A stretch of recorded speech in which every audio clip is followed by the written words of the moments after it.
Thank you for joining Effortless Attraction. My name is Evelyn McAleer. I'm the author of A Life You Want, Effortless, and The Woman's Journey. I'm a life coach, business mentor, and inspirational speaker. And my greatest value is making a difference in people's lives. So I hope through these podcasts, I can make a difference to your life.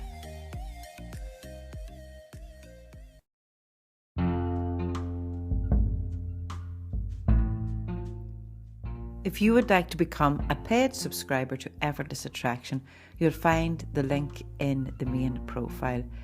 Every subscription makes a difference to my life, and you'll also receive exclusive podcasts. Thank you so much for your continued support.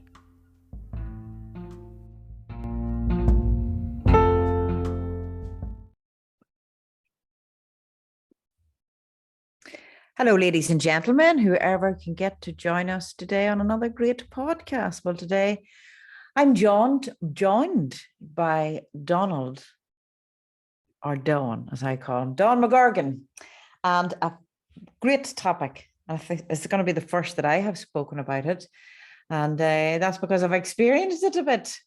And that is the wonderful topic of anxiety, or perhaps panic attacks. I'm not sure what they're abbreviated with, but this fine man is going to join me today, and we'll have a yarn about it and see how we get on. Don, thank you very much for your time today. It's an honor and a pleasure. Likewise, a fellow sufferer. I've been on that course as well for many, many years, and now I've got well over it.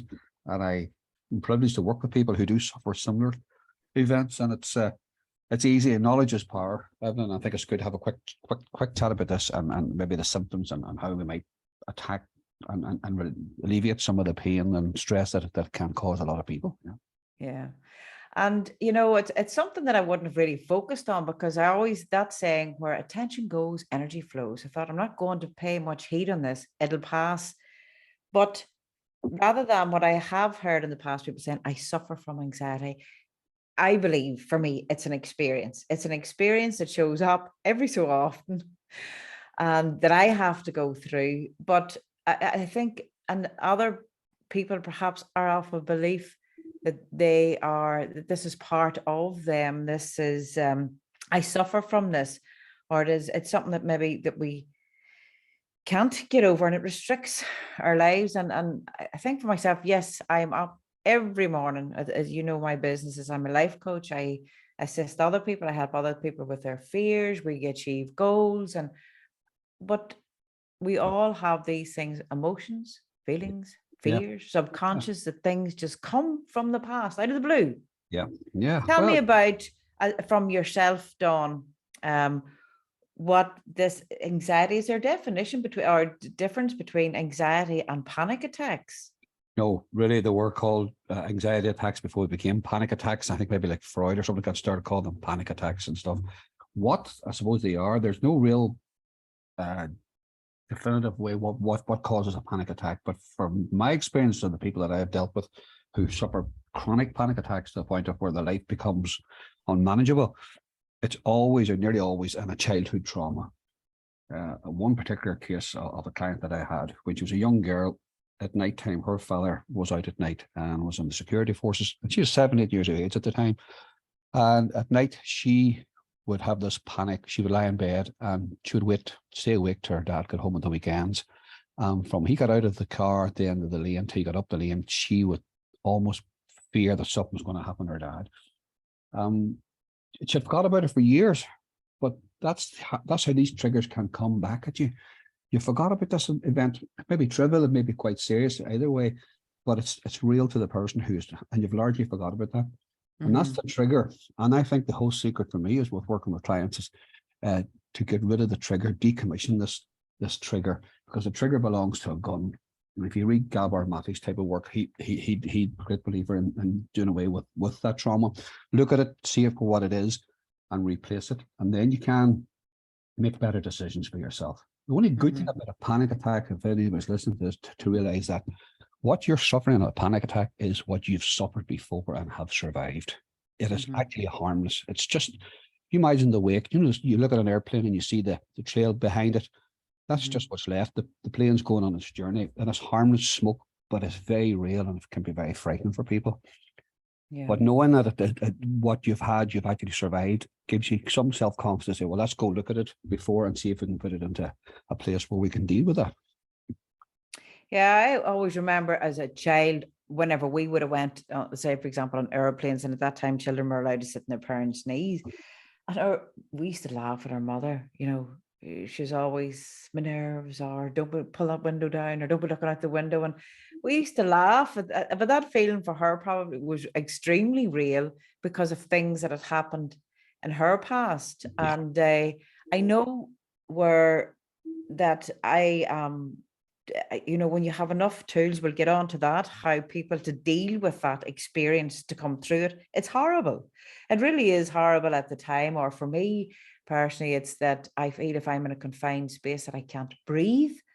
There's no air.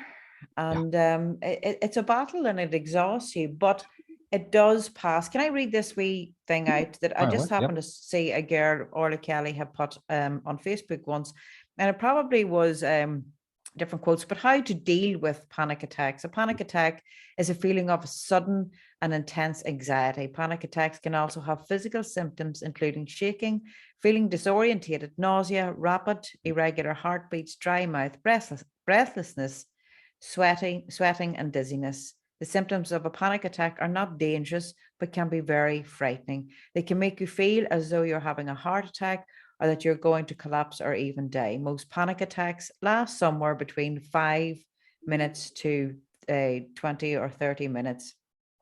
So this professor has said how to deal with this. Panic attacks always pass, as you have said there, Dawn, and the symptoms are not a sign of anything harmful happening. He says, tell yourself that the symptoms you're experiencing are caused by anxiety. He says, don't look for distractions, ride out the attack, try to keep doing things if possible. It's important to try to remain in the situation until the anxiety has subsided. Confront your fear. If you don't run away from it, you're giving yourself a chance to discover that nothing's going to happen. And as the anxiety begins to pass, start to focus on your surroundings and continue to do what you were doing before. They go on, which we will talk about, which I have brought in things about breathing, the breath, because that's always comes to me. I can't breathe. Yes. Well, the thing is, everyone, people don't realize that you can have a very serious panic attack when you sit down to watch TV, go into a pub or a restaurant to relax. I'm thinking I'm going to have a good night. And all of a sudden, something shiver goes up your spine, and you just want to make a fight or flight. Symptoms comes over you, and that's something we have evolved as human beings, because we have had been frightened of all other things. And sometimes when you let your guard down, that's when people get a shock, thinking, I was out for a wedding, I was out for a night, and all of a sudden, you felt dizzy, and those symptoms that you feared, that your heart raced and you start to sweat or shake, and you feel you're going to die actually sometimes, and it's a very real feeling. But in reality, you're not. But it's that's very easy to say you're not when you think you are and know you are to your own rational mind. And then you start to doubt your own mental health. You think, that's right. What's wrong with me? Exactly. No. And it's perfectly normal. And most people at some stage in their life get them.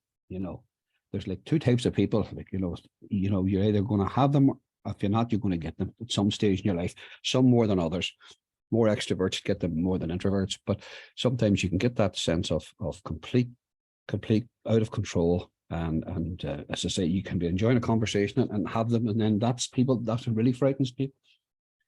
Well, Dawn, can I ask you then, as a man, when you said you had experienced them in the past, there was no warning, nothing, just here you go. Yeah, I was at a meeting at work, a fairly normal thing, was nothing, no pressure. We worked with colleagues and one or two bosses there, and we were looking at maps and various things, and I was standing at the desk, 3 or 4 were sitting around.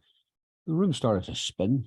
I mean, spin to the point of whereby you're on a swing almost, and the windows were actually moving. I could feel the windows moving. I had to walk. I thought I was taking a heart attack. My mouth got so dry, and I got this fear. And then when that passed, I lived in fear of the fear coming back. Yeah. And it's almost self-perpetuating prophecy for yourself. You think, oh, gee, I can't do anything now. I can't go into a restaurant. I can't, can't take part in these things. And I tripped myself off to see my GP, who offered to give me some mild antidepressants to cover this or whatever it was. And I says, I'm not taking those. I'm not depressed and I'm not going to go down that road. So he says, well, you're going to go and talk to someone then. What you got me a guy to talk to for quite a while to discover where it was. Mine was quite ill at the time, and I never associated something so close that could cause that amount of stress. But it did. And sometimes for people to realize themselves, that's why someone talking to them can pick it out. You don't realize, gee, you can't make the connection. Do you understand? You think, why did this happen to me? But it can be quite obvious to someone who's not emotionally involved. It might suggest it may be something or something else. But once you get to know that it is, and get to know that it's never really going to do any harm, and you must face it. And it's almost like situation I had. I live alone here. I'm not a person who's ever easily frightened. But one night I was sitting reading a book, and somebody, I left the bathroom window open, the side window open. I was sure someone had jumped into the back window. The house was quite late and the lights were out. I was going to make a bolt for the back door to leave. And I said, if I leave this house and leave somebody in the house, I'm going to have to check what it was. And it was the shower rail had actually give way and fallen down and hit the shower and knocked a few things down. When I checked that out and was fit to see that's what it was, today I would never be back in this house. I got such a fright. And it's the same with panic attacks. You're going to have to turn around and say, feel your fear, face it, and realize that there's nobody there. As I say, all this, if you can reassure yourself that all you're suffering in a panic attack was stresses that maybe you didn't handle maybe as well as you could because of age or situation or position or whatever it was. And now you have to revisit it as an adult and try and see from an adult's perspective how that could happen, how someone can get afraid. Knowledge is power. Knowledge is everything, really. That's it. And it's knowing, and the thing is, this does not make sense. This does not make sense. But knowing at least, okay, I may not know the root cause, but something has triggered this that is set there, and in a similar situation or something that reminds you, it'll just trigger it. Yeah. Or even, as you say, the thought of it then even it can build it up. And for myself personally, as I say, it's on the plane. It's just sitting. It's not the fear of a plane crashing. It's not anything that. It's just being in a confined space or heat. If I get cooler around me, if I feel that I can breathe, but it's a lot of self-talk. And we're just shifting on now to how you had, someone to sit and talk it over with, the importance of having people that can understand that if you're, that they don't laugh, or think, geez, you're a big old idiot. You sure there's what is all in your head. Yeah. It doesn't help the thing. Absolutely not. No. There's no point in saying to somebody, get a grip and catch yourself on or whatever. That's absolutely no good to anyone at all. And then that leaves people afraid to say, we are wired from our puppet since we crawled out of the sea, I suppose, years ago, that we have got a fight or flight mechanism built into us that triggers for safety. You know yourself, people faint. Why you faint is your body takes you to the ground for safety. That's all the fainting does. It's just to get you safe, that you're not in control or you're dizzy or whatever it is. That faint comes in to protect you. No different than a panic attack as well. If you've seen it, that it's a form of the body self-protecting, that it's picking up interference from past that it can't deal with. It creates that fear for you to flight to get out of that situation. And you can't get out of a situation. You can't climb off a plane when they close the doors. You understand? You can't, and you have to give up your control. You need to be in control all the time. Yeah. And that's the problem I think that I would have, is just giving control over to the air hostess who's closing this door and who's going to get this thing up in the air, or whatever it is, or whatever other numerous types of situations you find yourself in. Is giving control over and says, well, we're in the lap of the gods with this now, rather than. I know someone close to me that, and again, we used to think this funny, but not so funny for the person. They could be driving up the road, they could be anywhere, and they believed that they were choking on their tongue, that the tongue was going back. But that stemmed from a very shocking, where this person actually sat with a friend while they were passing away, and it was about their tongue, Sure. So again, we take on, it's something else. We take on there's someone else's fear. I believe I know where mine came from, you know, where I was trying to assist someone before they went on a flight. And Mhm. before that, none of these things happened to me, and I was assisting them. On that same day, the same thing happened to me that they spoke Yeah. about, that they experienced, you know. I But know I'll tell exactly. you, I Yeah. keep saying, Don, there's up to me the last time that it just happened recently, I thought in my head, this is a fight with the devil. And I, Yes. at the tail end, it went on longer than usual. I says, time up.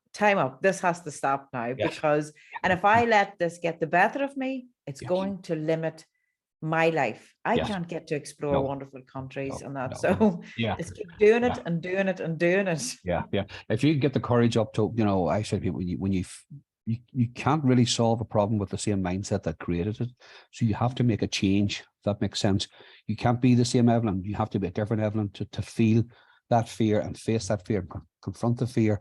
And all it is, it's smoke and mirrors. There's nothing there.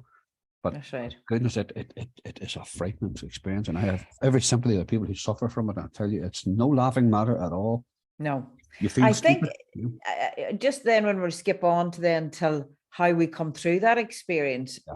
for myself personally, what I'm all tooled up and kitted up in the event that this should happen. I have well, Jim will say he always has his Bluetooth headphones on standby, but he is so good and just lets me deal with it if it happens. But it was so funny when we were on the plane the last day. He says, "Do you want to listen to music?" And I put the earphones on, and the first song that came on was Elton John's "It's a Little Bit Funny, It's Feeling Inside." And I'm going, "Oh, switch the song, switch Yeah. the song." Well, yeah, yeah. Even the fact you have headphones on will actually restricts you to some extent as well. See, this is the thing. Sometimes the cure is worse than the disease, but whatever works for people. Yeah. I think the best thing to do is you mentioned it earlier, Evelyn, and that is breathing. I say to people, if you can breathe in for 2 seconds and out for 3 seconds, and then up that to 10. You understand? And then keep the circle of breath going, that your mind and lungs and brain get enough oxygen in. Yeah. Gives you a head chance, and it gives you something to think about and focus as well, rather than the panic frightening you. Should have this to do. I have to start at 2, then breathe to 3, and to you know, really get a good circle going. I think works for me and works for others as well that I work with, you know. So that's what I've been doing too. I breathe in for 4, in through my nose, hold it for 4, and breathe out for 4, and keep that. I actually recorded in the days when I'm lovely and calm. I had a voice recording to myself, because when you're in that state, this mind is trying, come on, we're going to get through this, but this is going to pass. We're going to get through this. But I had a record of myself talking in third person saying, I am the master of my thoughts. I am the master of my thoughts. Come on, Evelyn, I'm going to breathe with you. Let's breathe together. So it was the nice, calm, clarity part of me talking to that part that you feel is out of control. My toolkit. Yeah. Well, sometimes, you know, people you don't need to go and see therapists, or not that it's good to do it, or even talk to a trusted friend or anyone at all. The thing is that we talk about decommissioning, and I think if your friend who saw someone pass away and then somehow took on the fear of the last breath and the death rattles that people do sometimes before they do pass, would have been a frightening experience, and see how it can come back on a trauma like that. The only thing you really can do that is think about that. And I'm a great believer in journaling. Write the damn thing down. Get a book, write about how you feel, what the effects are, and what you think they might be. You know, you don't need to go into analyze. You just need to think: is there a trigger? Was there an experience that happened maybe from school? You know, something maybe you wet your pants at school, or some silly thing you feel that made you feel silly or and awkward. But yet sometimes the trigger comes back. Not the actual symptom itself, but that sense of hopelessness, that sense of helplessness can be very debilitating for someone. So the best thing to do is turn around and say, well, I was 5, 6, 7, 8 years, whatever it was, when that happened to me. Now I'm an adult. I can make decisions. This won't have the same effect. And then you can journal about that and write about that. And when you talk about triggers belong to guns, and guns kill and hurt people. But if you decommission a gun, it becomes a piece of metal and a piece of wood on it. Pretty harmless, no more than a garden spade. You people pass no remarks on someone carrying a spade, but if you see someone carrying a gun into your house, it triggers a fear. Do you understand? So it's try to get the fear down to a level that it makes sense to you. And I say everybody's different. Some people can't leave the house, And if you don't do that, it can develop into agoraphobia and other sorts of more debilitating illnesses as well. So it's not something that I would neglect. If it's got to the stage where it's making your life unbearable, and you only know that yourself, nobody else needs to know that. If you feel that you need to go and maybe seek help, sometimes maybe antidepressants are good to get you a leg up, to get you back on some sort of even keeling. And I'm not against people taking medication at all, but in the long term, you'll always say to yourself, am I getting better through my own natural healing, or am I going to have to depend on an antidepressant for the rest of my days? So I'm always careful to say to people to go on them if you need them for a while, be guided by your doctor, but you're still in control. You decide and tell your doctor what you want to do or what you might need. But if you feel you can handle it yourself, there's certainly a much better system. And again, we can only speak from our own experiences, Don, or people that we have been, working with. But there's not many that it doesn't escape somewhere in our lives, or as you say, pressure and stress. Because the other day I swore I was driving up the motorway and I thought the steering wheel was all wonky in the car. There was not one thing wrong with the car, but it was with a lot that had been taking place and the pressure that I had put unknowingly on myself. Yes. That our mind can take us, and actually it becomes very believable and very real. Oh, very much so. Yeah, absolutely. And nobody will tell you any different than that. But no. There's a thing, it would make clear there's absolutely not a thing wrong. When you question there's something wrong with me, am I suffering from something? Not at all. Nothing not wrong. A thing wrong. No, and I think it's nothing to be ashamed of. And the more people own up and say, yes, we have suffered them at times or various things, you'll be pleasantly surprised that there's very few people who don't at some stage. Completely curable as well. I mean, you can literally walk away from it, but it's like something else. It's almost like a sense of smell. Something like that can trigger you right back. If you smell something you hadn't smelled from a childhood, maybe a perfume that your primary school teacher had or something like that, brings you back decades, right to a time and a place, and it's how you felt. Panic is a bit like that as well. You can get a quick burst of panic that you may have got maybe before the plane took off or whatever, but that didn't last, and it's not going to interfere with your flying again, because and knowledge is power, to understand. I've known people who don't fly because they think the plane's going to crash and they can't get it past that stage, and they're not prepared to work. And it takes work, it takes courage to leave the ruts. It takes courage to doubt your own sanity, because when you think, if I believe that and I hold that at bay, then the rest of my life will be manageable. It's exactly the opposite. Unless you question everything in your life, then you become out of control. That's it. There's a nervousness I think that we all get, to, like, if I was going to do a talk or do a live or something, there is that just natural beforehand, breathe.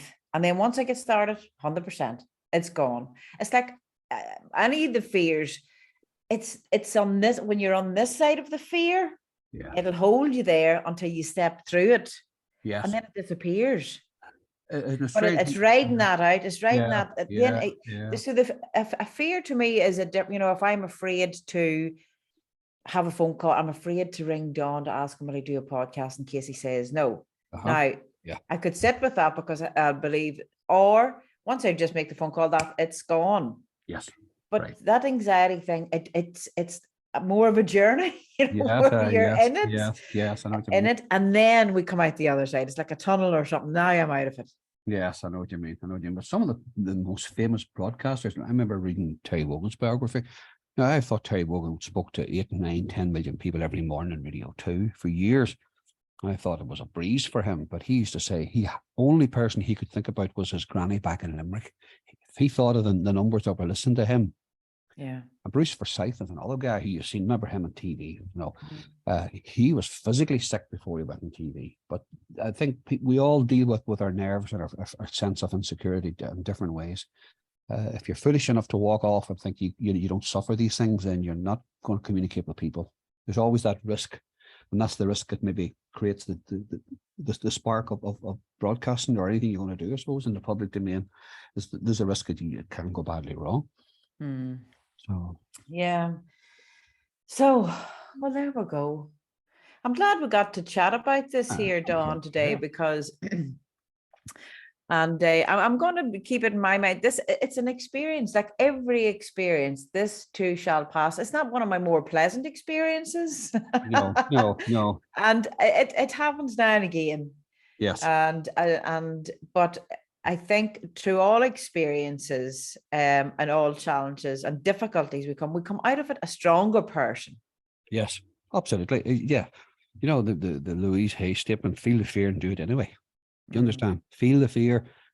As long as you continue to grow in this life, you're going to have a sense of fear. You can't have one without the other. Yeah. And that is, sometimes you just got to say to yourself, I'm going to be afraid. I'm going to have to walk through this, especially in the case of stresses and you start to find your hands sweating and you're shaking and you're getting shortage of breath and stuff. That has the fear has taken over control. You must get control at some stage. Yeah. That means going out, having a breath, and just think about this and say to yourself, this experience I have survived before, therefore I cannot. You already survived it once, it can't do you twice. Do you understand? Surely. You've survived that fear. Not knowledge alone can be enough just to say, well, go back in and tough it out here. And there are experiences, Don, must be. I was just thinking there today of a Sunday evening where people either dread their job on a Monday morning and that feeling of something comes on. Now, these are things that perhaps we can change in our life rather than put ourselves through. Have you ever heard tell of anybody on it? Or is it just the thought of work tomorrow, or school or something on a Monday morning? Have you ever heard of anyone just going to sheer panic at the thought of the new week? I have worked with people, and sometimes I've looked at them, and they have put themselves down and put the people that they're afraid of on a higher pedestal as well. They've created an imbalance. But I keep saying we're all human beings. We're all the same DNA. We all have the same emotions. Some of us maybe hide it more than others. Some of us assert ourselves. And some of the people who assert themselves as being in charge are actually the people who are the most weak behind it all. This veneer. You understand? We've seen it, and we've seen it on social media. We've seen it everywhere. And you think everybody else has got a great happy smile. Why is my life totally out of control, or why do things like that? But I keep saying to people, never buy into what you think is there. Do you understand? When you see what's happening, and if you look at what happened in Philip Schofield's life there recently and stuff like that, it can all be exposed to be what it is. It's just a veneer. Oh, that's it. There's not. I want to tell you, every household. There's something. There's not any house, and anybody that believes, their life's squeaky clean. Listen, are great, and people's lives are great, but we have to come through experiences. Well, families are the most difficult unit to survive. And I have one of a large family, a big family as well. And, they are the most difficult because there is so much peer pressure. There's so much childhood experiences left that people have maybe control over you. Maybe an older brother or sister or a younger sister or something can trigger you in ways that no other human being can do. I find myself that when I work in my day job, I could take criticism, I could take anything because I don't take it personal. See, when it goes into the family and the personal side, I'm no good at it. Do you understand? It just triggers me in ways that I can't get out of it. And I've confided in people, and people would say that it's the same in most families, or those that have the courage to admit that. Not saying you're not close to your brothers or sisters and things, but I keep saying to people, a family unit is like a tree with branches. Some face the sun, some get more rain, some get wind, some have better roots. It's you may share the same DNA and the same sap in your veins, but your life experience can be very different, very, very different. So it's just because you're brothers or sisters. That's why, it can be difficult for people to try and make sense of these things. Well, Dawn, thanks for the chat. And for anyone that's the podcast here is across many podcast platforms, but if you're listening on Spotify, there is a wee box underneath this that if you've experienced it yourself, or any suggestions that you have come up with yourself on how to get through the experience, we'd be glad to read them and pop them down below. And Dawn, thanks so much for your wisdom and knowledge. And of course, we cannot ever speak about anything unless we've experienced it ourselves. So that's a great thing with experiences. It leaves us more worldly to be able to talk about stuff. Yeah, I think as nobody likes getting older, but one of the better things in my experience of getting older is I have, I'm not dependent on the good opinions of others. People can think you and I are talking complete rubbish, and I would say, knock yourself out. It doesn't bother me. There's one time I think, what did I say? What people might think, I think we all, everything in life has pluses and minuses, doesn't it? So let's take the pluses and enjoy the rest of the day. Anyway. Absolutely. And the sum up of it all is breathe. I am the breath of life, and breathe. Your breath of fresh air. How's that? Donald McGorgan, thank you very much for your time, Have a good day. sir. Talk to you soon, Kit. Okay. Have a good one. Bye.